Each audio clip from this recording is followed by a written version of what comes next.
Hi everyone, I'm Lisa. And I'm Finton. First of all, thank you for joining us today in person or online. The KCLSU presidential debate is a way for Rural News, KingsTV, and the Politics Society to address the democratic gap in our student elections. With turnout often failing to attend even the 5% mark, we'd like to remind you of the importance of voting for your student experience and welfare. Voting will be open from the 4th to the 7th of March and can be done online through the KCLSU website or through on-campus polling stations, which can also be found on the KCLSU website. I'd also like to remind everyone that this debate is covered by the KCLSU Safe Space policy to ensure an inclusive and supportive space. And speakers and members of the audience are personally accountable for their language and behavior. Without further ado, I'll let Finton introduce the structure of the debate. Thank you guys for coming today, I'd like to say as well, especially those of you in person. Our debate has been planned with the designating safeguarding officer of the KCLSU in order to comply with their requirements, including RAW's particular obligation to cover the elections impartially under student media rules. We're delighted that through the hard work of KingsTV and particularly RAW's comment editor, Ben Evans, we've been able to put forward the first ever KCLSU live presidential debate. Thank you to our 4 candidates for turning up in person. Our format is as follows. 60 seconds for each of the candidates to introduce themselves and their policy platform. The order has been randomly generated to ensure fairness amongst all of the candidates.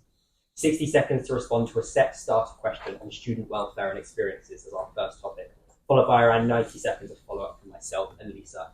We will then move on to each of the other candidates to address this same topic in turn. This format will then be repeated in different orders for the topics of society funding, housing advocacy, and communications and transparency. Between these 4 topics and the introductory statement, the idea is that each candidate will get to speak first, last, and at each intervening slot. Time permitting, we then hope to take audience questions, which you can submit using the Slido link available on all of our social media channels. Finally, each candidate will get a 30-second closing slot. If you'd like to give the candidates a chance to register any questions now, if you have any. No. Thank you. So, as you noticed, we have 6 KCLSU presidential candidates. Hassan has declined to attend, and the idea was for Charlie, who is currently traveling, to join via a live stream. He unfortunately hasn't been able to make it at the last minute. We are probably going to call him tonight in order to kind of make up this so that we can put out the same content for the 5 candidates who have agreed to work with us.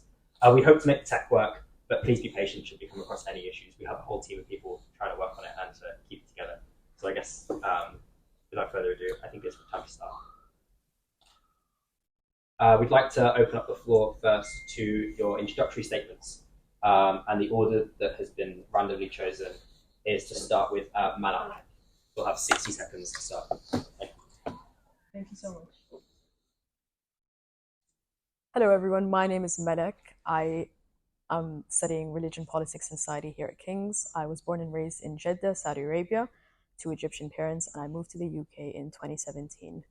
During my time at King's, I was involved in a wide range of activities. I am a current committee member of the football team. I was a TRS committee member last year and the logistics coordinator for the Foreign Policy and Security Conference last year as well. These wide range of different activities allowed me to interact and meet and become friends with a bunch of different students studying very different degrees from all varying walks of life, and it allowed me to gain a holistic view of both the student experience and what goes right and unfortunately what also goes wrong within King's and the union. I will not have a siloed approach because of my experiences, and I hope I am able to convince you of this as this debate goes on. Thank you. Thank you, Malak. Now we'll get to Advait to introduce himself and Hi guys, I'm Advait. Most of you in this room know me. To those of you who don't, I'm a 3rd-year international relations student at King's. Let's crack on with it. Look, the Students' Union is meant to act as one thing, a student servant. Now, we try at KCLSU to do that while trying to be a political organization, and I think we fail miserably at both. Now, while this sounds like a doomsday speech, it isn't. There's a lot of good work the Students' Union does, and sometimes it gets a bit overshadowed by the flaws. The solution here is really simple, and I believe I've got it. Under my leadership, your Students' Union would refocus on its core priority, which is to help you. It would help you develop skills, help you find a job after uni, stay out of your way wherever possible as far as societies are concerned, and help tackle the troubles that often trouble you most, including the cost of living and accommodation crisis. It would be slimmer and no nonsense, but equipped for an efficient and honestly brilliant future. It's a simple goal, and we can achieve it. I have the solutions. All I need now is your trust, and hopefully I can convince you today as to exactly why. Thank you. Thank you. Yeah, Taj.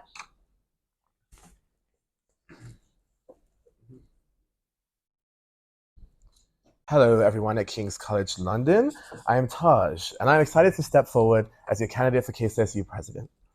So who am I? I am a multi-award winning activist and advocate from the tiny island of Bermuda, and I study global health and social medicine here at KCL. My campaign is centered around fostering a transparent, active, and just student union, one that truly represents the diversity and dynamicism of the student body. KCLSU, as the oldest student union in the country, faces significant challenges in diversity amongst its student leadership. Despite the rich variety of demographics within our student body, we have yet to see a Black president and have only had one Black officer in the 150-year KCLSU history. This lack of representation is not just disappointing, it's unacceptable. I bring to the table a wealth of experience in advocacy and student leadership, deeply informed by unique challenges faced by many of my Black, LGBTQ+, and disabled peers. But let me be clear, I ask not for you to vote for me simply because I'm Black. I stand before you as the most experienced and qualified candidate, ready to champion a student union that listens, responds, and acts on behalf of all of its members. Okay, Charlie, could you please introduce yourself and your manifesto, please? Hello, my name is Charlie Hyde. I'm running for the presidency of King's College London, even though I think a lot of people don't feel the need to pay attention to student politics. I'd like to change that.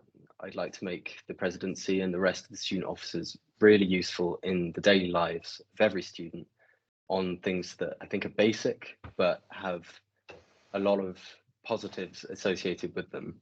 My main policy or policy program, which I believe is well integrated, is to try and make things run smoother, primarily through expanding timetables. I want to make life easier for staff and for students and for societies. And I'm almost certain that I can do it. I've done it before. I've worked in medical administration for 7 years, and I'm sure I can do it now.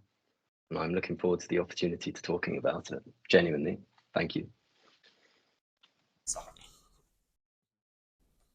Hello everyone, I'm Sahil and I'm a candidate for the KCLSU president this year. And I feel like my candidate is for a revolutionary leadership at KCLSU in the quest of like a vibrant and forward-thinking SU.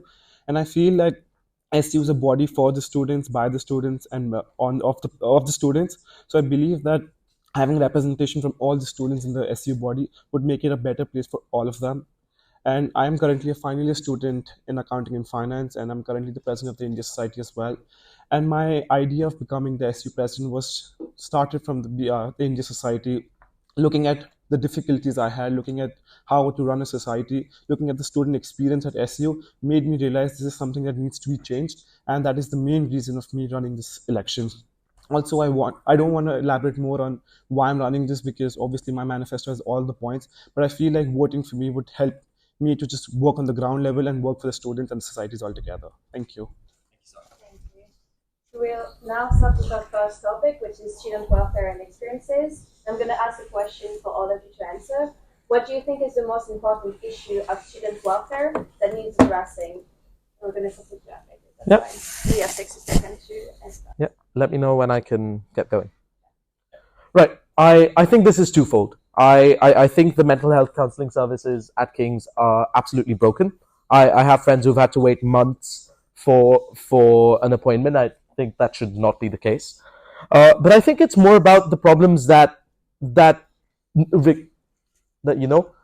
cause people to need this sort of counselling. It's stuff like, the cost of living, stuff like accommodation, stuff like wanting to make their fee payments in 3 separate installments, not being able to do it.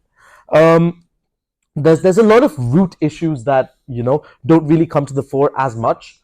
And my policy as your prospective KCLSU president would be to tackle these root issues, because when you do that, I think the majority of people wouldn't face as many problems as they do. And I think that would be at the core of my policy. That being said, there's a variety of different problems that students face, and I'm committed to hearing them and solving each of those issues. Thanks. Sorry, I went a couple of seconds, 2 seconds over? Yeah, we have a 90-second follow-up, so please feel free to keep the mic. I suppose my first question to you would be, how kind of materially would you talk about root problems? How would you materially attempt to tackle? For example, could you give us an example of something you would kind of be your intention would be to resolve? Beg your pardon, could you repeat So that? could you give an example? We've talked about these root issues. Could you give an example of something that you would try and solve and how that's within your power within the KCLSU? Okay, yeah, of course. Now, sorry. Keep going. Really sorry. Right. So this is something that I had a conversation with our current KCLSU president Stephen and our VP Activity and Development there about. And the first thing that they told me is that each of these issues is solvable. It's doable. These aren't over the top and incredibly difficult to do, and we really can help. So with regards to the three installments, the 3 fee installments. This is something that our current student officers board has already taken a significant bit of work on, and it is something where I've been led to believe it's simply about taking it to the finish line, which I would be committed in doing. With regards to the cost of living and accommodation. Now, accommodation, this is something that I've detailed further on my manifesto as well. I would like to speak to Kings and allow private accommodation providers through verified forums like Open Rent to be let onto the KCL accommodation portal. More student-friendly accommodations on the portal itself, but also an increase in the amount of intercollegiate and halls accommodation that we provide. Now, this is one of the biggest issues that students face. As an international myself, I can't tell you how big of a headache it was trying to find a guarantor each of my 3 years. So this is something that would streamline it further. With regards to cost of living, again, it's more about efficiency than an increase in the funds itself that we give to people. So, yeah, 5 seconds. I'm so sorry. So again, in that regard, I will cover this further. But with regards to the cost of living, I would like to take similar initiatives. Yeah, thank you very much. Yeah. We'll pass the mic just to your left again. Yes. So what do you think is the most important issue of student welfare that needs addressing? Sure. I think it's no secret that the most important issue students are facing, whether they're international or home students, is the cost of living crisis. I think that is clear. I think we all know that. I think the current officer team has been doing some work around that area. And I think anyone who gets elected this year will also be doing work around that area. I also think, and looking at the cost of living crisis, it's the students from minority backgrounds that are the most affected. You can look it up. Research shows that people of minority backgrounds, whether they be disabled, LGBTQ+, POC, or international students, have a harder time with the cost of living crisis. So for me, it's about increasing support specifically for those demographics. And this could look like a variety of things, but specific hardship funds for different groups of students, so that not everyone is competing for the same funds, and so that those most at risk can have access to the funds that they need. Yeah. Another thing I plan to do, I think, is also support students in their mental health. As Avit mentioned, student mental health is hugely affected by the cost of living crisis. Yeah. Just my follow-up question was kind of what materially is it within the KCLSU's power to do to support these kind of mental health concerns that you laid out as important to your campaign? Yeah, sure. So one of the things I mentioned was specific hardship funds. KCLSU, as the president, I plan to advocate for that in Kings. KCLSU doesn't have any power over that per se, but I think one thing that Kings can really do specifically is around societies, and it's about offering societies more funding specifically to support underrepresented groups, and also offer their members hardship funds as well. This is something I've been pushing for as a liberation officer myself within KCLSU, is for societies to be able to support their members with transport fees and any other fees associated with attending society events, so that the financial burden is not a reason for you to not participate in this wider student community. Yeah, that's the main thing. I guess we still have 45 seconds. I guess my question is, if you get in and you're told by senior management that there's a limited pot of money and there's not enough of these initiatives, how could we go about? Would there be some kind of cost-cutting measures, or how would you go about solving this problem? Or is there a way you could do this with less money? Sure. I think it's about kind of reallocating the funds a bit, shifting them around. Kings relies heavily on its endowments. KCLSU relies heavily on its endowment from Kings specifically. So it's about advocating for the increase of that endowment as the cost of living crisis gets more and more, affects more and more people. I think that would be a key part of kind of anything that the SU wants to do, or any of the presidents want to do. We're trying to get that endowment increased to reflect the cost of living crisis, and so that sports societies and other societies are not disproportionately affected by KCLSU cost-cutting measures. What do you think is the most important issue of student welfare that needs addressing? And you have 60 seconds. I believe that welfare shouldn't be separated from other aspects of university organization. For example, I think that it's a pretty big oversight that societies are underfunded, that there is blocks to going to sports on Wednesdays, that there are barriers to entries financially because societies provide the type of social network and physical health that are bastions of mental health. So we have the institutions that could be available to people to get out and improve their lot, but they're completely crammed in whatever campus they're on with the workload they have to do. And then they don't have the academic support alongside that or the access to because it's always booked up. And so you have this, just everything coming together to suppress welfare, and then we're spending more after the fact to bring in new support. And I don't see it changing unless we change the timetabling system. So could you explain a little bit more about how you would go about doing this? How would you change timetabling? Because obviously this is your big central policy pitch. Of course. So I was consulted twice in November on this kind of theme. First for expanding the assessment period for January, and second on diversifying assessment, for which I was the sole student for Strand campus to attend. The outcome of those sessions, alas, was step marking, which has caused more confusion, but I think step marking is a symptom. It's not actually the cause of problems. I think the real cause is that there just isn't enough time in the term. I found out in those sessions that the 10-week term is pretty arbitrary. I think it can be expanded. We know it can because reading weeks were introduced in such a way to provide that gap. So long as there's at least 10 weeks of teaching, that's fine. We have allocated time for careers, allocated time for academic support, perhaps, then the actual content could be spread out a bit better. And this also takes pressure off academics. I've spoken with, I don't think I'm actually allowed to mention the staff names here, but I have spoken with staff, especially ones with a research interest in reformulating how we do education in this country based on a bunch of pedagogy, can't say the word, but based a bunch of literature. And he's very engaged with it, and I reached out to him. He'd love to help. I've also reached out to UCL because they have an academic writing app that I think could be well adapted, but that's a secondary point. It's not quite timetabling, so I'll leave that to another bit. Thank you very much. What do you think is the most important issue of student welfare that needs addressing? So thank you for the question. So I believe obviously the living crisis is a big problem the students are facing right now.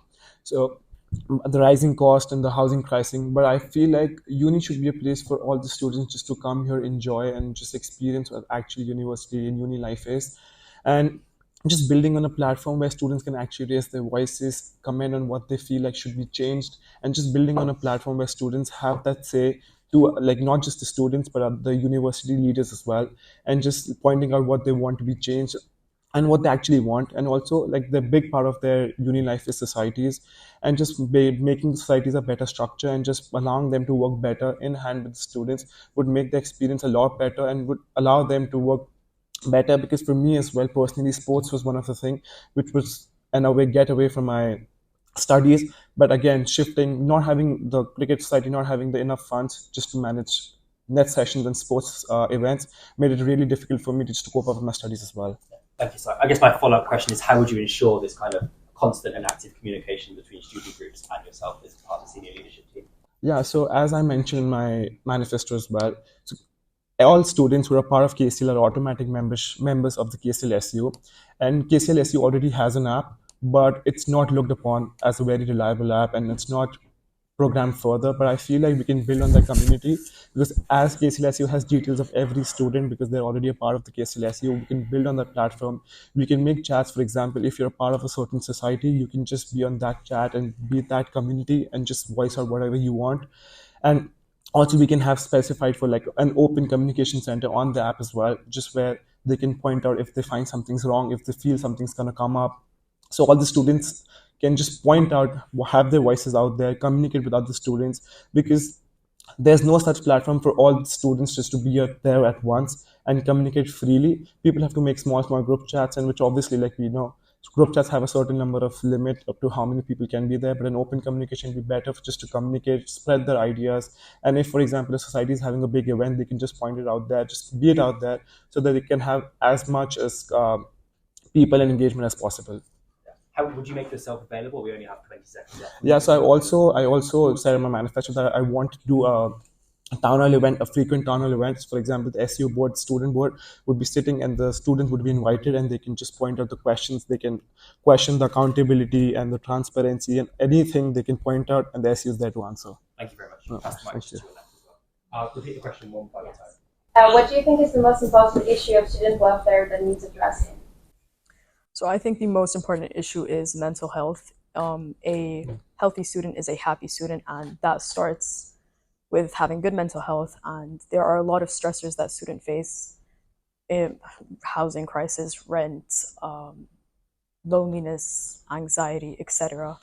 For example, speaking to students, if you're not in the UK and you require counseling services, the self-referral can only offer you 30-minute sessions and no follow-up. And I think this is extremely damaging. We as students are humans first and then students second. So a focus on mental health and, I guess, accessibility for all students, regardless of where you are, is a top priority. And that will definitely increase overall student happiness and welfare. I suppose what other kind of initiatives do you think the union has the capability to offer, maybe within current structures, or would you introduce something new in how you would distribute it? So currently there are self-referral forms, but I think that issues have to be addressed proactively instead of waiting for students to complain, to suffer alone for a while before they then self-refer themselves. And sometimes it reaches a point where you don't even know you need help, and it shouldn't get to that point. So the self-referral platform that's already available, I think we need to expand it, look into hiring more staff, better trained staff that are able to check in with students periodically instead of waiting for them to complain. Another thing that you can introduce is, like I said, if a student isn't in the UK, then they unfortunately do not have access to the King's counselling services, only a 30-minute session and no follow-up. And if you're back home, then sure, maybe you can try and find help. But if you're traveling, if you're in a foreign country, you could feel even more hopeless, even more lonely. And I do not want students to go through that and to see that happening. So I think that's one of the most important things. Yeah, I guess my last question, just so you have the full time with other candidates, what other areas of welfare would be important to you in just only about 25 seconds? So I will hopefully get the chance to go into this further, but sports and engagement within the student body, whether it be through sports, arts, creativity, it's important for you to be as involved in student life as possible. You build a community and you make lifelong friends, so that's very important. Thank you very much. No worries. So now on to our next topic, which is society funding. So we're going to start with Taj. How would you deal with claims about societies being underfunded? And that's just a question every country will have the chance to answer. Sure. So as the president of the LGBTQ+ society for the last 2 years and the founder of another society and the president of that society, I deeply understand that funding is a huge issue. And as well as being a liberation officer for the last 2 years, we actually approved funding for Liberation History Month, and the amount of money we've been given is not great. I think one of the most important things that can be done is increasing transparency around where the development fund specifically goes. I think if students have access to that information, a clear breakdown of this society got this money, this society got this amount, and also kind of the areas in which the money is going. So if the money is going to cultural societies or sports societies, I think that will really help students understand kind of where the money is going, and seeing that it's not being wasted, I suppose. Another key thing would be offering societies financial workshops, specifically around securing external sponsorship. I think that's a hugely underutilized thing that societies can do. Very few societies do it, and they do it very well. I think having workshops on that would be important. Thanks, keeping my follow-up, unless Lisa has one. My follow-up question would be: do you think that you would in favour of the kind of pot system where different societies bid for funding, or would that be an area for you to maybe perhaps reconsider? Yeah, go ahead. I don't think the pot system is necessarily the best way to go about it. I think actually the current system kind of works well. I just think if there's more transparency about the system, who's approving the funding, and kind of where the money is going, then I think students will feel a lot more confident knowing that information and understand that the money isn't being wasted or isn't going to certain preference of societies, etc. Because the union really does try its best with the very little funds that are given from King's. So yeah, I think a key part would be sorry. I think a key part would be, once again, that external sponsorship. I think that would be really, really key for societies. I know like the ACS, for example, gets a huge amount of their funding externally, and that really helps them be able to throw bigger scale events. And I think if other societies had the training and the skills to seek those external sponsorships, I think that will increase the amount of activities they're able to offer. Also, going back to a previous point I mentioned, I think societies should also be able to, once again, establish, I think there should be a financial accessibility fund, which is separate from the development fund, separate from the liberation fund. But it's specifically, this is to enable societies to encourage their members to attend the events without having to worry about travel costs, membership fees, and other costs associated with sporting societies or any other events. So this could kind of cover those students who do not have the funds to do so, to participate in those events. How would you deal with claims about societies being underfunded? And you'll start with the 60 seconds and then we'll move on to the later 90 seconds. Thank you. Thank you. I have reached out to dozens of societies and also just spoken to students in daily life, asked them what societies they're part of. And there's pretty much a common theme where they're told there is no money, but then they also have to deal with a huge amount of bureaucracy, which I feel like represents a lot of trapped money. There's a lot of admin, excessive admin for risk assessments, for reimbursements, which are often delayed. So that also takes money out of the pockets of the students. And the new rules about membership and elections have just caused even more headaches. If we kind of take time to be money, there's a lot of wasted time and a lot of wasted money here. I think if the SU simply made it a bit simpler, they could see some money appear. Apart from that, I also am in contact with some of the fellows at King's College, and I know they're not particularly happy either, and I'm sure they'd be open to lobbying for a little change on the endowment. I guess I have an obvious follow-up question in that. Do you think that this is something that you could aim for within the year of your tenure if you were elected, or is this a kind of longer-term ambition that you would hope to bring us to start this kind of change? I think no doubt I could do this within a year, even just the small steps. But I think I don't know what it would be yet, but I could 100% be in control of making things a bit simpler. I've had, as I said, dozens of conversations, and it feels like the people who have gone out there and got themselves elected to run societies, they're serious people.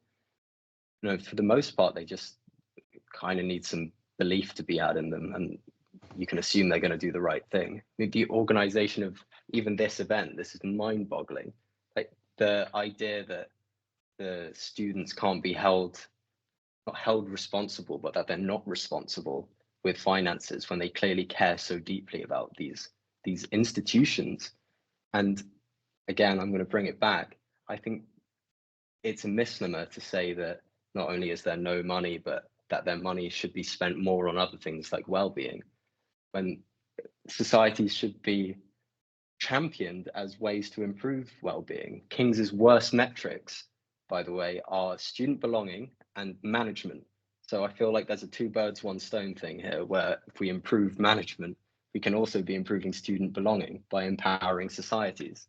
Feels like it's within our grasp to at least take the right steps forward, and that's all we need to do.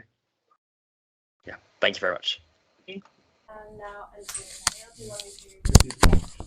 how would you deal with claims about societies being underfunded? So first of all, being a part of the cricket society as well, like I mentioned before, we had problems for the net session because the society didn't have money. But also, I believe like as a president of the Indian Society as well, funding has been a big problem, because even though sometimes if you're not underfunded and you have enough funds, the SQ takes ages just to release that fund, and they take they need proper receipt, they need exact, until unless they get the entire data, they won't be able to release it, and which is fair, but they will need to do it in time. And I believe that underfunding is a big problem, especially in the sports society segment, because sports is something that you really need funds for. Therefore, I believe if not even providing funding, they could provide sponsorship from the SU to them, because like we said, SU runs on the endowments given by the King's College London, and they have a specific amount to be allocated to societies, but there's an increment every year on the amount they get from the KCL. Therefore, I believe that properly structuring that money into societies where it's actually needed and just being transparent about the same would help a lot. I suppose my follow-up question would be, how would you deal with perhaps a KCLSU advocate would suggest that the current SAG reports are published? Is that not enough transparency? How would you go further with that? Because that reports all incomings and outgoings from societies. How would you go further in your mission for transparency? The SAG report helps us a lot to just figure out how much money the society has and how much money other societies have. That's being transparent about what society has what kind of money, but the transparent the KCLSU needs to show is where the money they've been endowed for is going. So that's a separate kind of transparency which we're talking about here. The society for us, like India Society, earns through sponsorships, earns through contracts made with other external bodies, and that's reflected there. But it's not, nothing is being reflected where, for example, if SU has this much money, how much money is going to the societies, how much money is going for their welfare, how much society is going for this part. So that's more transparent. That's being more transparent. That's showing how and where the money is going, so that societies know that where the funds are being used for. We have 45 seconds left. If you made all of these reforms and they were all successful, and a society came to you at the end and said, I still feel like my society has been shortchanged, how would you deal with this? Obviously, it's 1 year is not a big time to change everything up. I feel we can start doing so, and it will take a few years, but if we start a reform, I feel like, and if it goes down with time, it would help all societies, because I personally, managing a sports society and a culture society as well, have experience, and as I want to work from the ground level. Therefore, I believe that changes I'm talking about right now would help a student and would help a society a lot, because these are some of the issues which I have come across, and which, if these are solved in the order which I'm planning for, it would help a lot. And obviously, it won't be happening in 1 year. It will take time, but it will do help them. Thank you very much. No. Just again, right to the Okay. How would you deal with claims of a society being underfunded? All right. So speaking from personal experience, being part of the football committee, I know that we were severely underfunded this year, and it's severely damaging as well for committee members who rely on that funding. A lot of members have grants and they receive external funding to support their studies. So by the football committee then being underfunded, we aren't able to support the students who in the beginning need help to begin with. And student groups are a big part of campus life. They help with personal development and building connections and friends. So it's important to look into developing these communities and helping them, instead of getting them to then reach out externally and look for their own funding. The university needs to support their students and needs to support their communities first. How would you address concerns of our funding strategy, and would you approach it for if it's a society or a sports group? Sorry, could you? Yeah. How would you address concerns over different funding strategies? Okay. And would this differ from the sports group to your teaching? Okay. So different strategies could include restructuring the current budget, look into where the union is pushing most of their money and seeing if this can be redistributed, again with a big push to explaining that student groups and societies are a big part of campus life. We need to advocate for them, and we need to tell the union, and we need to show them that this is an important part of student life. And it's not to say that I would prioritize sports or arts or any other society over the other. We need a balance, and there needs to be fairness for all. So sponsorships, if a society is able to get that from external sources, then that's great. But unfortunately, not everyone has those connections. Not everyone is able to do that. So we need to look at Kings. We need to look at the union and ask them to support us the way we need to be supported, instead of looking at external sources.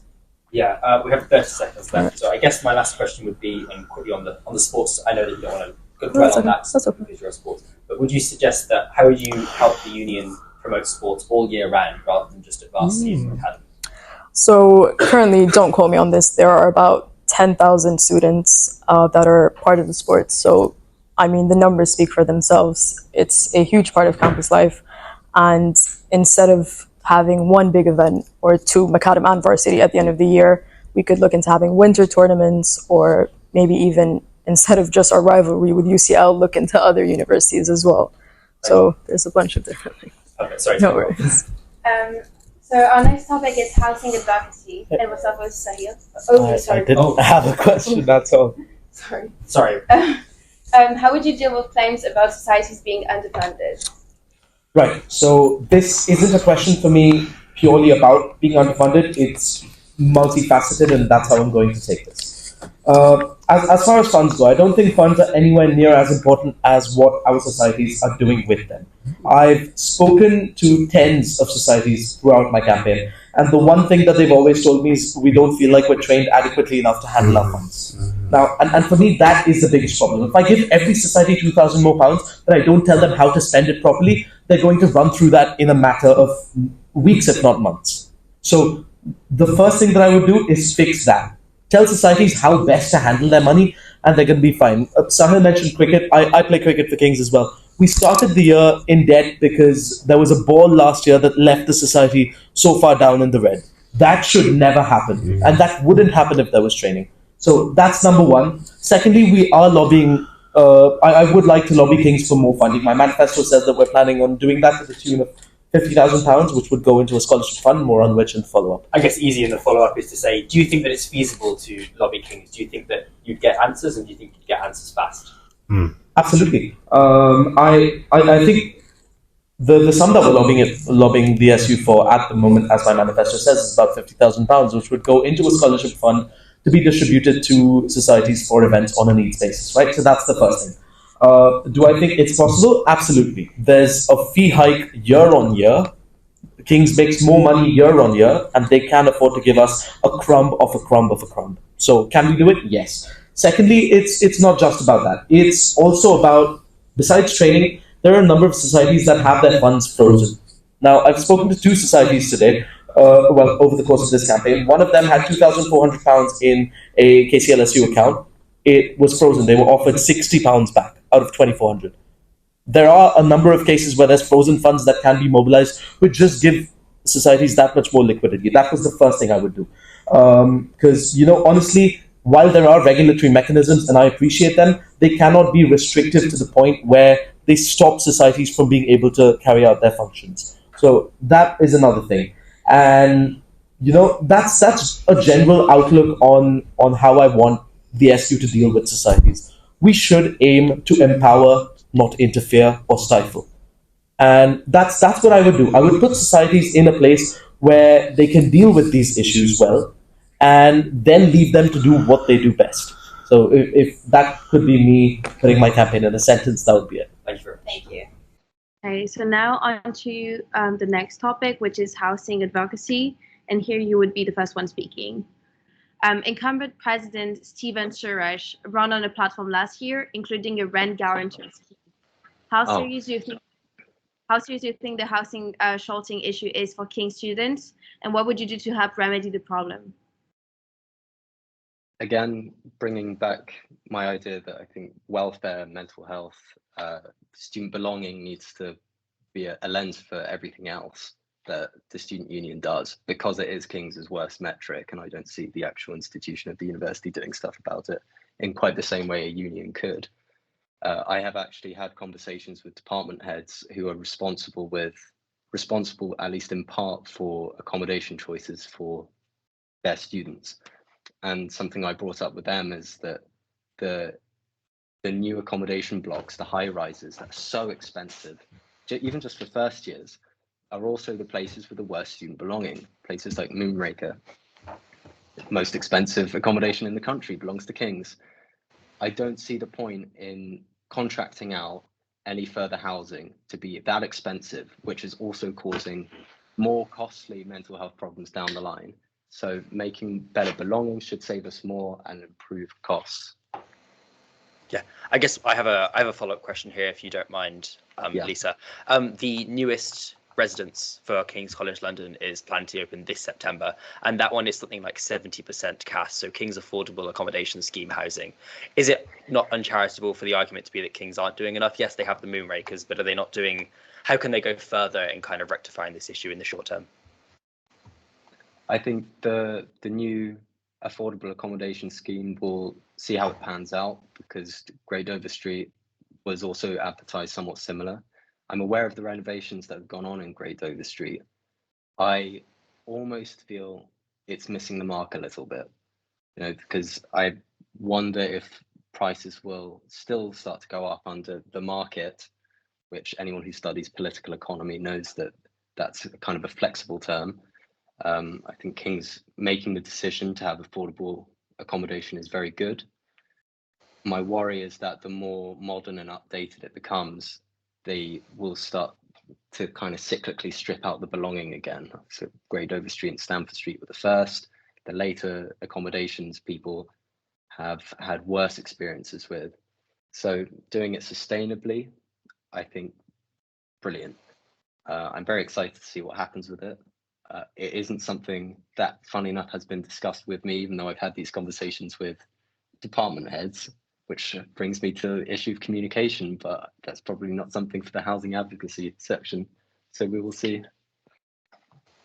So do you think that this is to what extent symptomatic of a London issue, and to what extent is it symptomatic of a King's issue? And you have only 10 seconds, I'm afraid, left. Oh, well, the Tories have been selling out the Greenbelt for about 2 decades or something like that. So the Greenbelt is crushing supply, and then at the same time, they're allowing big whales to build on it. So they're going to have to change. Next election, let's go. So we're going to start with Sahil, and the question is, the incumbent president, Stephen Suresh, ran on a platform last year, including a rent guarantor scheme. How serious do you think the housing shortage issue is for King's student, and what would you do to help remedy the problem? Being an interested student, I would first of all need a guarantor for a flat, so I would look into student accommodations. Even I started looking in Feb and March, and then by then all the student accommodations are gone. So this is a huge problem students face right now. So one of the big things that SU can help with the students is providing the culture for, like, partner with different accommodations, for example, escape, chapters, anything, and just try and make room available for them. And also not just at the high prices that they charge, but also cap the prices which they can charge.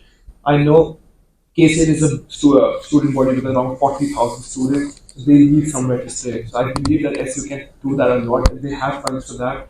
They just need to allocate the funds towards the housing advocacy. And I believe that providing and partnering with different student accommodation bodies would help to just increase the number of student accommodation rooms available to the students, but also increasing the CAS rooms available, the King's Affordable Accommodation Scheme, which will allow for cheaper and more accessible rooms. Thank you very much. How practical do you think an idea such as a cap on housing would be? How would you lobby for it? And I would suggest that you might get some pushback from the university. How would you counter that? How would you make that case?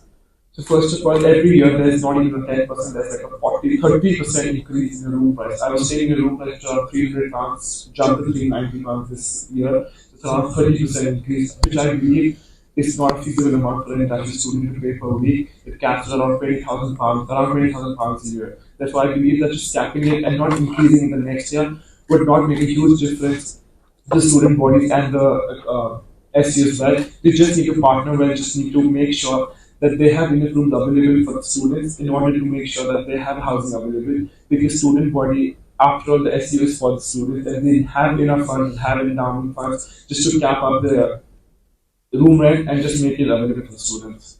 Do you think, for example, the rent guarantor scheme is practical, the one that Stephen Suresh ran on last year? Would you attempt to revive this project, or would you focus on other measures?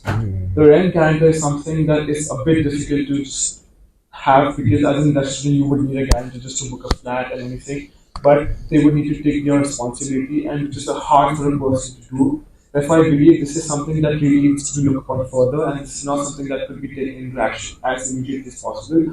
But we need to work more freely on this, we need more time on that, and we need to make sure that the people who take in charge of you make sure that actually have that responsibility over them, and they make sure that you don't go into any problems for them. So we need to work on that because that's one big thing. Because except for accommodations, that's the only option students have, and it really makes a difference if you find a flat with your friends and have a rent guarantee because you don't need to pay upfront for that.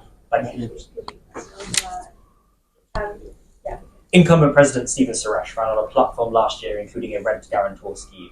How serious do you think the housing shortage issue is for King's students? What would you do to help remedy the problem?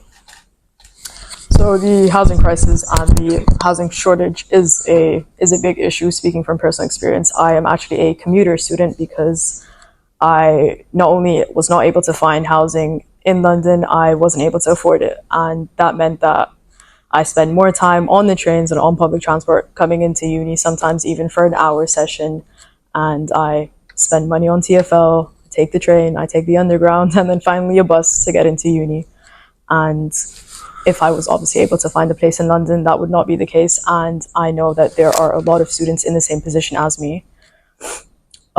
We should not have to spend that much time commuting into uni, spending over an hour just to attend an hour, 2, or even a full day. Doesn't make a difference, but it is a lot of time spent. And had there been a house for me and many other students in the same position as me, we would be in similar positions like our other peers who are able to live on campus and who have been lucky enough to find a place. And how do you think KCLSU can help students with affording a decent place to live in? So the union could back students if a student was, all right, let me start again. If a student was to start a campaign or start a protest, for say, for better housing, if they gather a lot of students with them and if the union then backs them, then it is an official channel and it is a stronger collective action to then take to private housing or private student accommodations or even King's accommodations, and it won't be just students, it would be the uni is acknowledging that this is a huge problem and we stand with our students and we will help them find a solution for this. To what extent do you think this even is an issue of kind of the university or even the students' union? To what extent is this just an issue of London? How would you kind of, I'm sure that's some of the pushback you'll get from the university, how would you kind of argue that there is a place for the university in advocating for this kind of thing? Do you mean in terms of there being a lack of housing just in London? Yes. In terms of, well, of course, London being a huge city, it could be an issue just that Londoners face, but that doesn't make it any less of an issue. Just because students in other unis don't face the same issues doesn't mean that we can chop it up to, the housing crisis in London is a problem that everyone faces, just kind of deal with it. This is something that the uni itself needs to take seriously, and it needs to listen to when the students say, I can't afford this anymore, or I am being forced to move out. On top of that, having to deal with their studies, this is something that needs to be taken seriously. Thanks.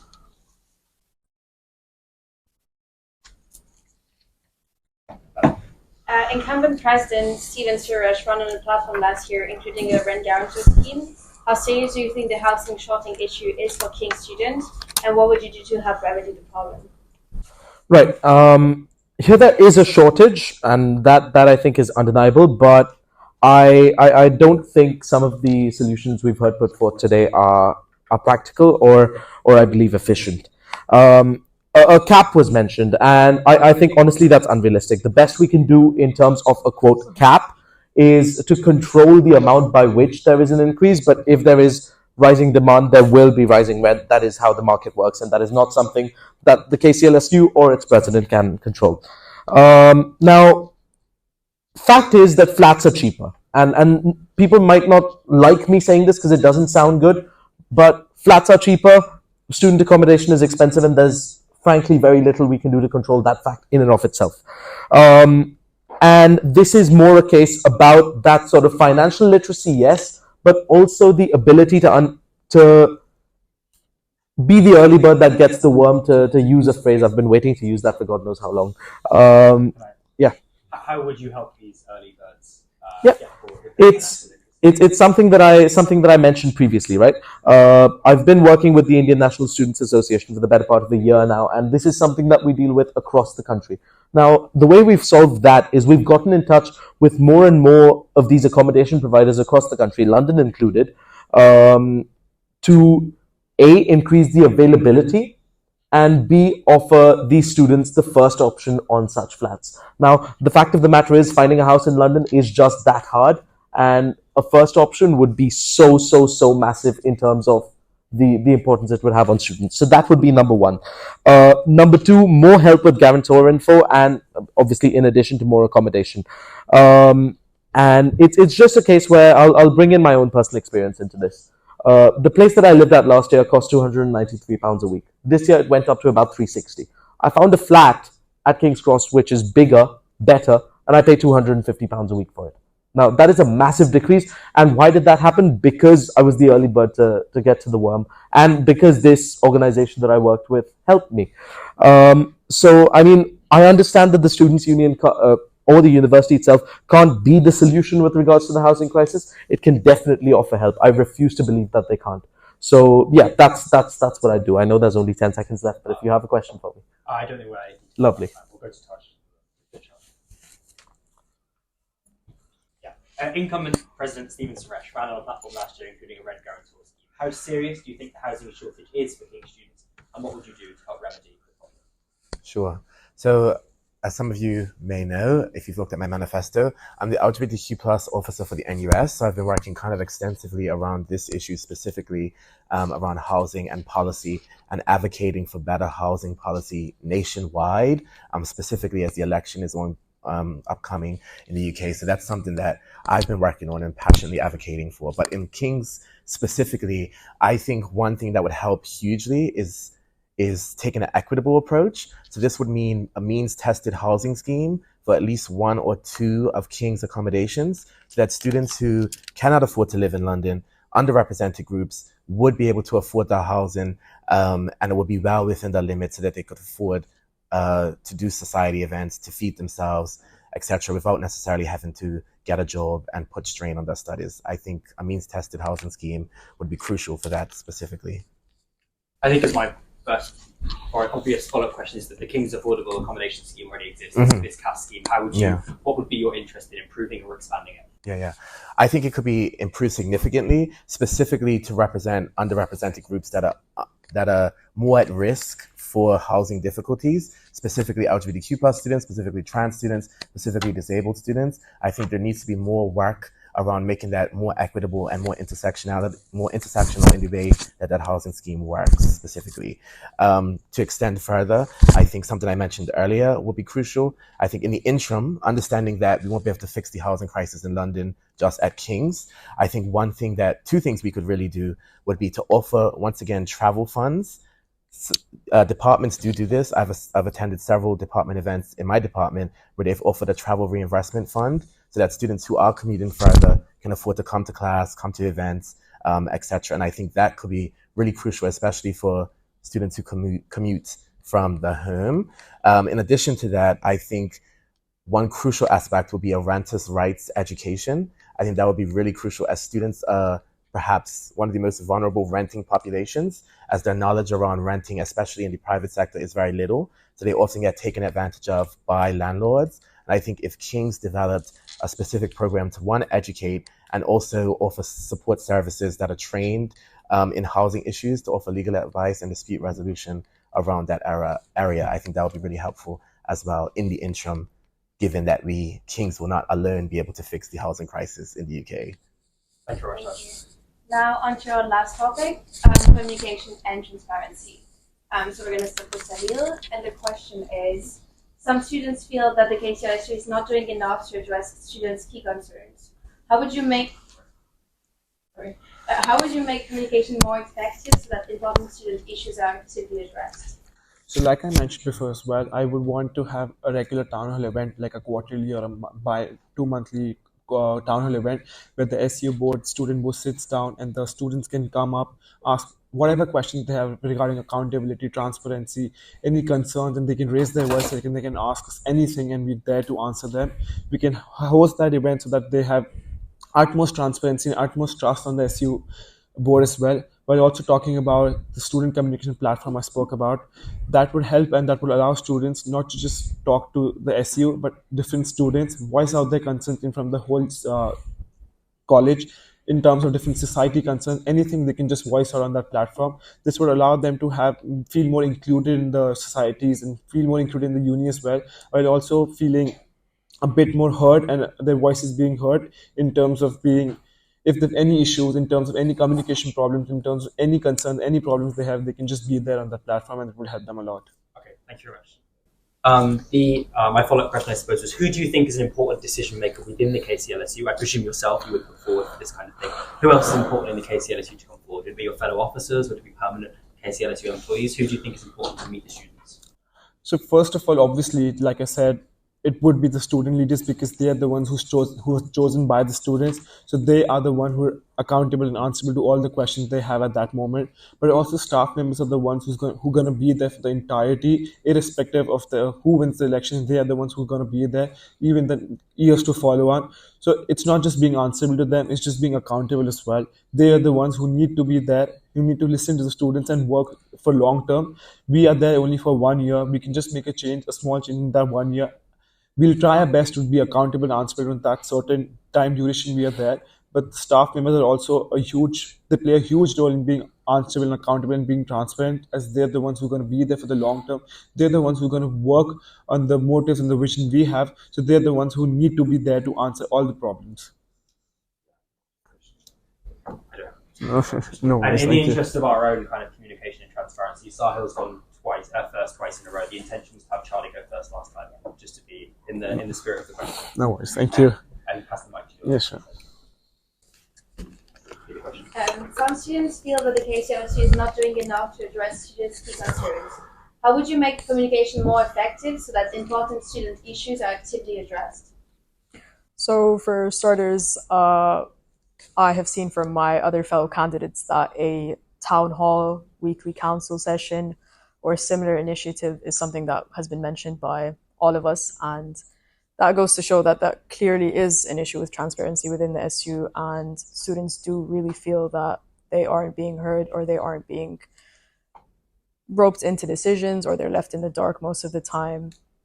So, like I said, I will hold council sessions that are open to all students to be able to come voice their concerns, or even just listen and be part of the decision making. And another thing is, with transparency, mentioning the SAG reports, a lot of students don't even know what that is, or they don't have the skills to kind of understand what these reports are. So I think it's important for us to introduce a way for us to have these reports presented in a way that is accessible and understandable for all students and people with learning difficulties, etc. I'll come back to the SAG report if we Sure. have time for a second. All right. Question. My first one would be, I suppose, to play devil's advocate. Theo, who's sitting here as VP of Activities and Development, has been hosting weekly office hours this week.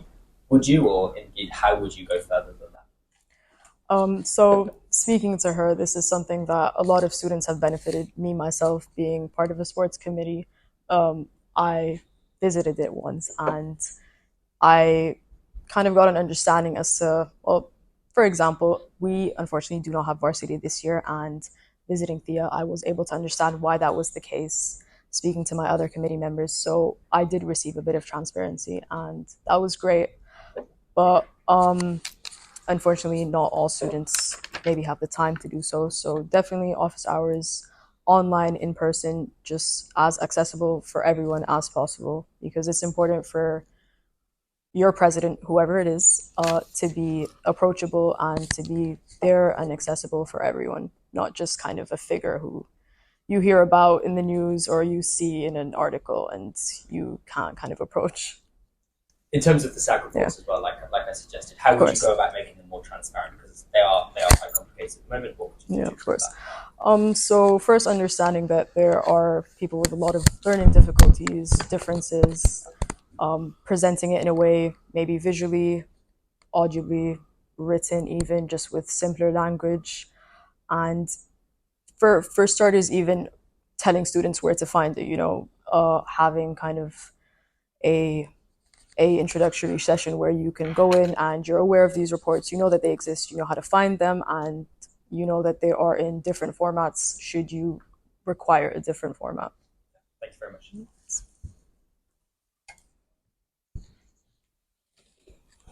Okay, so some students feel that the KCLSU is not doing enough to address students' key concerns. How would you make communication more effective so that important student issues are actively addressed? I think they're right. I think we have a students' union that at its core is, quite opaque. While as Malak said, our officers this year have made an active effort to help solve that, and I appreciate that greatly. But the fact of the matter is, this problem still remains. Now, just yesterday, I heard an allegation, and I want to make this clear that it is an allegation and not proven, that the students' union was missing up to £100,000 in money. Now, while this may or may not be true, the fact that we don't know is the root of the problem for me. A students' union should aim to be open to its students. If a students' union isn't answerable to its students, then, why do we even exist? So, at its core, what would I do? Number one, just keep that constant stream of communication going. I think the fact that some societies have to wait weeks, if not days, for a response is absolutely ghastly. I would start off by fixing that. Yeah, just to follow up on that, obviously we don't know the substance of that allegation and can't comment further on if it's true. You phrased it appropriately as such, as unsubstantiated. How would you go about installing a place in which students can come forward with questions like these if they did hear a rumour or some sort of thing? How would you go about, what would be the first thing that you would want someone here in the room to do if they heard something like this? The first thing that I would want someone to do if they heard something like this is, all of my colleagues have mentioned a town hall, and I agree with them. It's a good job. It's a good initiative, and I think we should flesh it out and see what happens over there. What would I want them to do? It's come to these events, or honestly, just get to a point where you feel like you can send that email across to anyone. Approach your leader, your student leaders. Come and have a conversation with them. I've made this clear since the beginning, but a students' union role is not that of a student politician, it's that of a student servant. So I really want to focus on that. Your student union leaders are not there to act as politicians, they're there to serve you, and they're there for you to hold them to account. So what I would want is for students to be able to do that openly. How would you differ in your approach to, for example, a politician? Like, what would you shy away from, for example, in the light of communication and transparency? Well, to go away from the things that sort of polarize people the most politically. We've had 3 officers this year that were suspended for their politics, and while I may agree with them on the political issue itself, the fact of the matter is that they weren't elected to go there and make that political statement. Now, again, this might make me unpopular, but it's the hard truth. The fact that we had officers engaging in politics while not doing their jobs was, for me, ghastly. Like, if I have an MP that plays good football, great. But that's not why I'm going to elect them there. The reason why they were elected was to do their job, and they didn't do it. So as far as I'm concerned, we'd start off by fixing that. We'd get a union that does its job first and everything else later. Thank you. And I'm so sorry for overshooting the time. Some students feel that the KCLSU is not doing enough to address students' key concerns. How would you make communication more effective so that important student issues are actively addressed? Sure. But just to offer a point of clarity first, I think the union's job is inherently political. And if you've ever looked at the KCLSU bylaws, you'll notice that the student officers, one of their key roles is to be the political leadership of the union.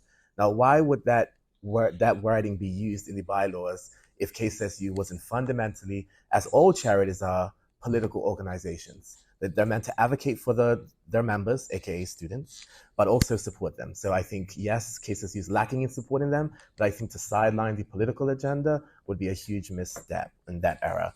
But as all my other candidates have mentioned, I think a key part would be weekly office hours, something that I actually recommended to Thea. Thea implemented and took that advice, so I'm very thankful for that. So yeah, that's something that's very close to my heart, would be having weekly office hours, as well as regular student forums, specifically so that students can engage with the SLT of both King's and KCLSU. I think that would be very important. Yeah, I can go more and do follow-up. Yeah, I guess the follow-up is naturally into what you hope to achieve by having the SLT of the KCLSU kind of interacting face-to-face with students. Sure. Because the key would be they lead KCLSU and they lead King's. The SLT are responsible for the oversight and for the leadership and for the vision of both organizations. And the fact that students have no direct way to communicate with them, I think is quite shameful. I don't even think many people in this room know who the SLT of KCLSU are, right? Exactly. So it's like, it's very odd that you represent an institution. Some of the officers even probably haven't met some of the SLT. So it's very odd that the SLT is not accountable to students in the same way that student officers are, and I think that's a shame. I think students need a clear way to communicate with the senior leadership team, whether that be monthly forums, or termly forums, specifically around specific issues or specific demographics, or where presidents of societies, for example, are invited to specifically communicate the concerns of their demographics to both KCSU senior leadership and King's senior leadership. Yeah, sure. Okay, well, I can just go on. I think another thing that I'm keen to do is re-implement the student council as listed in the KCSU bylaws. I think this is a huge area that is hugely underserved. The networks are there. Many of you may not even know what the networks are, but they're basically a group that's supposed to represent certain underrepresented groups, and there's about 10 of them, I believe, 6 of them, 6, 10, something like that. And they represent underrepresented groups, and they're meant to have a seat on the student council alongside the trustees and other members. That's currently not active. I think that will be a huge breakthrough in accountability, especially for the senior leadership team. Thank you very much. So the question is, some students feel that the KCLSU is not doing enough to address students' key concerns. How would you make communication more effective so that important student issues are actively addressed? First thing I'd do is change the questionnaires. Everyone is sick of the emails of questionnaires. Many of the students just don't pay attention to them anymore, and rightly so. As a student rep, I managed to change the formatting and the timing of the questionnaires to involve a question concerning administration issues, and for it to come after exam periods so that you could also say, I've had these issues with exams. And I think that has had some positive impact, but it's very impersonal still. I have discussed with KCLSU staff in the course and just before this campaign about what if we could create some kind of more tightly knit committee. And then I suggested, well, we've kind of already got the network, we've got representatives, but there's not a lot of communication. I've done my best to try and do outreach with other reps from across the university during this campaign. I would like to use RAW as well. Okay, fab. I guess my follow-up question is that your point about communication in terms of questionnaires is how the union gets information from students. And that seems like a good way to improve that. How do you improve the way that students get information on kind of ad hoc questions from the union? I have been involved a bit in the Web3 space, decentralized internet effectively, because I've been trying to launch my own charity in the homelessness sector. And there's a big issue there with the structures not really communicating properly with themselves. And there's one company called HomelessLink, which has that system, but then it's not with the client. So I've been trying to design the client-centric form of this. And I've got a few backers, some of them global, which has been extremely cool. And they've really introduced me to this idea of decentralized information and how that could work. And a lot of it comes down to basically being able to see everything that's going on all the time. It's still secure, but that is the kind of idea I would like to work towards. It's something where students can see and comment in real time. One example I've thought of is with Keats. With Keats development, I've never understood why there aren't buttons on every page saying there's something wrong here, because everyone I've spoken to has an issue with Keats. And yet you have to go through 4, 6 different channels of conversation via email, which will get lost anyway, to try and get the enrollment key you need, or tell them a link is broken, or that the modules are misnamed. And nothing happens, and it's just unbelievable. I'd say just reduce the need for that admin, and it'll be clearer. Okay, thank you very much. We have a slightly more free-form section now. Thanks to everyone that has been submitting questions on the Slido. Obviously, it is more difficult to adjust these questions based on fairness because we don't have an unlimited amount of time. So what we've had is that we've had 4 what we believe to be suitable questions had in. I'm going to give them to you in chronological order. If someone would like to put their hand up to take the first question. None of these candidates know what the questions are. We've just got 4 of them. There's 4 candidates here in front of you. I thought that would be a fair way to do it. Any question from the 4 candidates? Just first person. And if you still have a question, you can submit it on the Slido link, which is available on all platforms. Which of the 4 would like to go first? I can go. Yeah, sure. The first question is, what are your plans to improve the sometimes slow and inefficient KCLSU admin system, especially around finance, which negatively affects how student groups can operate. Sure. I think one thing KCSU has tried is bringing in more student staff to specifically help with that, and I think that can go even further, specifically with hiring student staff to respond to emails, train them with concerns. But I think one key thing that is missing across KCSU is peer-to-peer learning. I think that's very crucial, and there's currently no way in which presidents of societies can communicate with other presidents of societies apart from the WhatsApp chat, the student leaders WhatsApp chat. But other than that, I think there needs to be peer learning going on, because instead of relying on KCSU, I think a lot of students know how things work or have experience with certain things, and their advice will be crucial to presidents of other societies who are going through that. And I think that's a huge area that's underserved, because realistically, any organization cannot respond to emails every day. That's an unrealistic ask, especially if you want them to be effective in their actual jobs. It becomes very difficult for them to communicate every day to hundreds of students. There's over 400 societies at King's. I think that would be a very arduous task and not really the most effective way to go about it. So I think creating a way in which students can communicate with each other and share knowledge that way would be a huge help with specifically finances or with any other issue that students have with the SU. Thank you very much. Which of the four would be happy to go next? Yeah. How will you go about ensuring that campus is a safe space for all communities, balancing commitments to free speech and, for example, the safe space policy? Right. I think this is a bit of a conversation about common sense. Now, I'm going to say the first thing. As someone that came here from abroad, I've had to deal with my fair share of hurtful things being said to me, and as much as I hate the things that were said, and as much as I don't agree with the people that said it, I cannot stand here and deny their inherent right that this country offers them to say it. That being said, there's no reason why things like, again, common sense, this basic bit of education that, consider what you're saying, think about how you're planning on saying it. There's no reason why that shouldn't come into play. If you look at, I would say 99.9% of the hurtful statements that are made, and you just said, all right, let me see what point I'm trying to get across here. Let me see whether there's anything I can do to say it without being unduly hurtful to people that it may matter, people that may be affected by this. I think we could deal with this issue, again, by common sense. This is not something that the Students' Union can come in on and say that, oh, there's going to be a censorship policy on campus and we're not going to allow people to have their views, because that's when democracy dies for me. Is it 1 minute 30 seconds? Yeah. So yeah, that's where democracy dies for me. That being said, guys, common sense is the name of the game. So case by case basis. Thank you very much. The two of you who'd be the third question is, why is more not made of the fact that the King's living bursary has not increased in over a decade? It's not actually risen since 2012. Shouldn't the next president urgently prioritize this? You have 90 seconds. Yeah, so like I said, the endowment funds need to be transparent and need to the SU needs to show where they're going. Obviously, it needs a raising because the living crisis, the housing prices have gone up significantly, and that obviously, of course, needs a raise.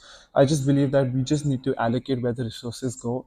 And right now, sitting here, I can't just make a claim that obviously it will go up by this percentage or that percentage, because you need to go deep in and just learn what's the actual reason it's not going up.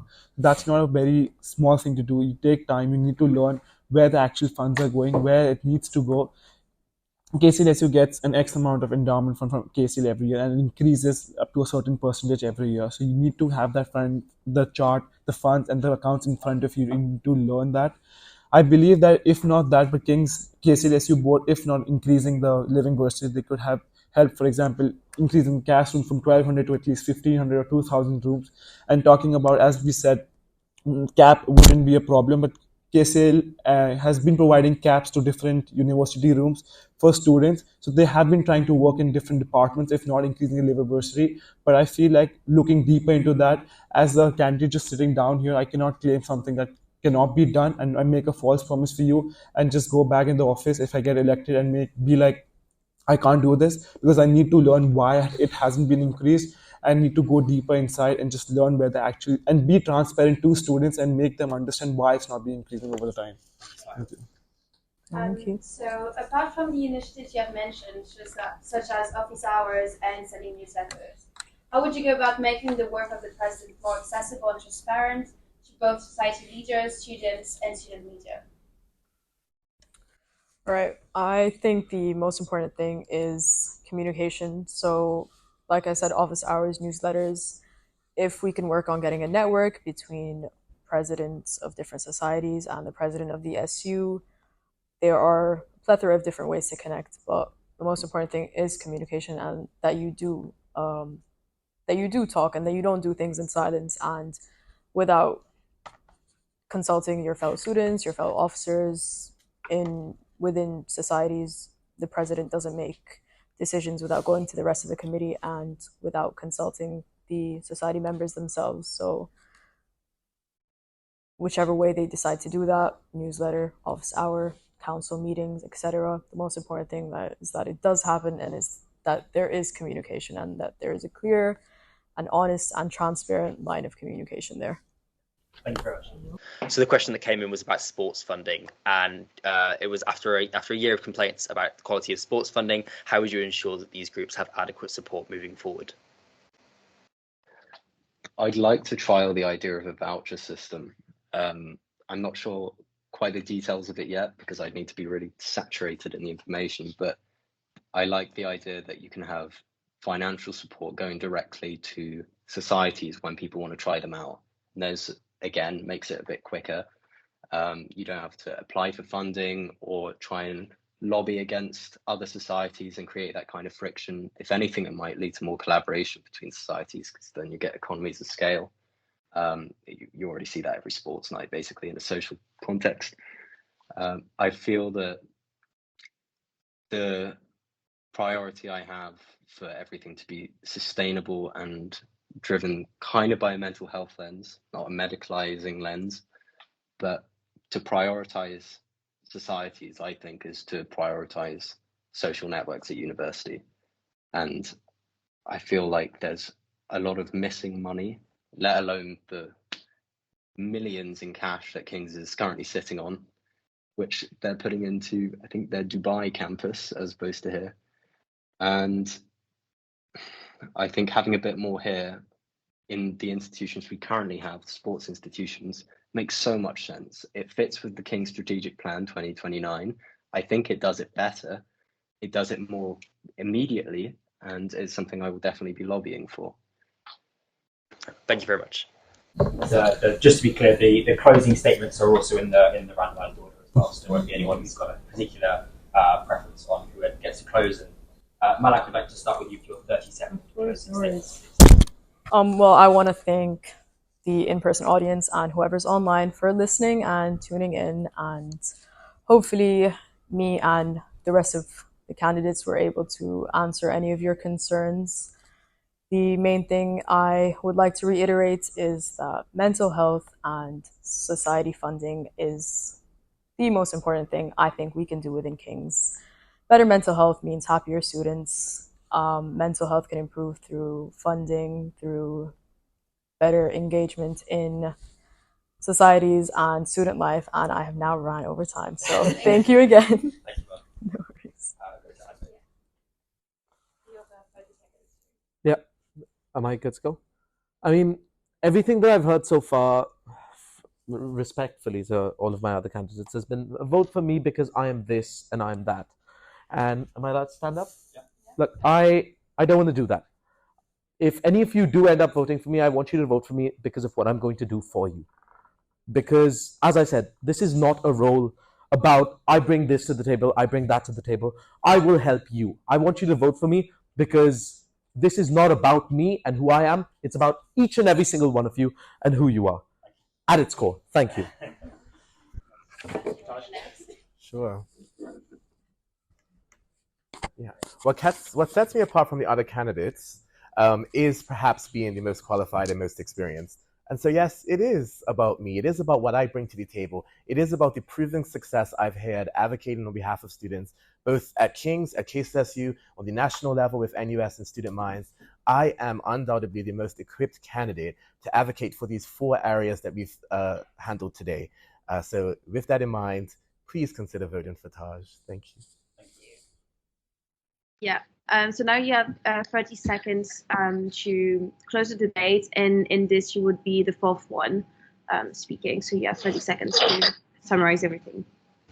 You're ready. Well, I'm extremely grateful to even have the opportunity to be here, and I would really love the opportunity to go on to this position, try and do something useful with it. I would love to make this university full of people who don't feel like they don't belong, a lot of double negatives, but I certainly felt I had imposter syndrome for a long time here. And now I realize that everyone basically has similar experiences, whether they're students or societies or even staff. And I would love the chance to fix it. Thank you very much. Thank you. So I just wrapped up my entire manifesto in these certain questions. I just want to say that's something, obviously, you bring something to the table, you work for the people, because like I said, KCLSU is a board of the students, by the students and for the students. And we will make sure that we work for you guys. We make sure that your voices are heard, the communication, and it's been transparent. And obviously you can hold us accountable. So I would be there out there just for you guys, the entirety of the body, and just help you out there and make sure that your new experience is way better than now. So I'll be there just to help you out. Thank you. Thank you very much. I just quickly like to close to say thank you to everyone that's put in so much work organising this behind the scenes, the Bens, the Giselles, the Carises, the Liz's, the Joshes, who really made this happen. I'd like to thank everyone here today for turning up, and everyone who's submitted questions or just been simply watching online. And thank you also to all the candidates for participating in this debate, and for those of you, who joined the live stream on this Saturday afternoon. And remember to vote. The voting opens on Monday at 10 a.m. Thank you very much.